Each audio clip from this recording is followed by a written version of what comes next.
بسم اللہ الرحمن الرحیم۔ السلام علیکم دوستو، آج کی ویڈیو میں آپ لوگوں کو بتاؤں گا کہ سعودی عرب میں جو آجر اور اجیر کے درمیان ملازمت کا نیا معاہدہ جو اتوار سے شروع ہو رہا ہے، اس کی جو تفصیلات ہے وہ کیا ہے اور اس میں کون کون سے لوگ آئیں گے، اس کی مکمل تفصیلات میں آج آپ لوگوں کے ساتھ شیئر کروں گا۔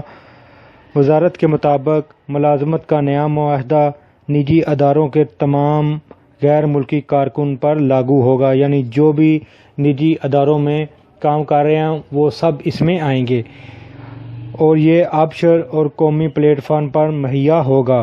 ملازمت کے نئے معاہدے کے آجر کا مقصد آجروں اور اجیروں کے درمیان اختلافات کو کنٹرول کرنا، افرادی قوت کو بااختیار بنانا، باصلاحیت افراد کے لیے سعودی لیبر مارکیٹ کو پرکشش بنانا ہے۔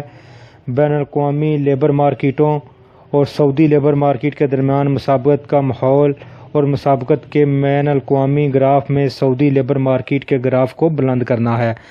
ملازمت کے نئے معاہدے کی بدولت غیر ملکی کارکن اجر کی منظوری کے بغیر ایک ادارے سے دوسرے ادارے میں منتقل ہو سکتا ہے۔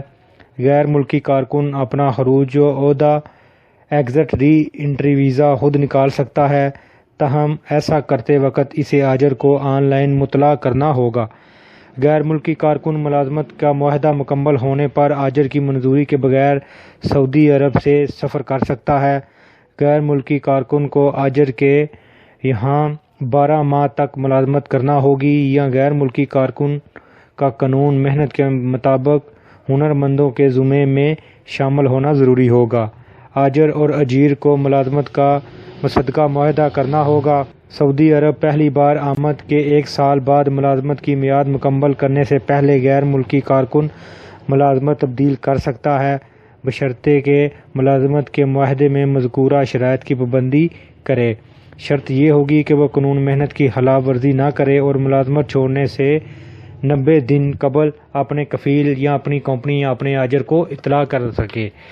تو اس طرح یہ جو 14 مارچ کو قانون نافذ العمل میں آ رہا ہے، اس کے بعد کوئی بھی غیر ملکی ہے وہ اپنا ایگریمنٹ ختم ہونے کے بعد کسی بھی دوسری کمپنی میں جو ہے وہ کام کر سکتا ہے جہاں اس کو بہتر تنخواہ ملے۔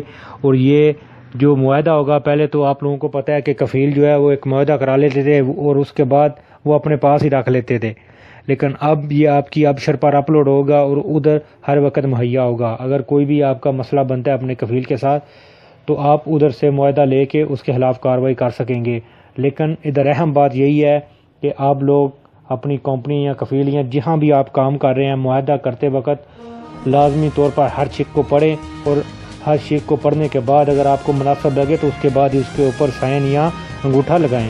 تو دوستو، یہ تھی آج کی ویڈیو، امید ہے آپ کو پسند آئی ہوگی۔ ویڈیو کو لائک اور شیئر ضرور کریں۔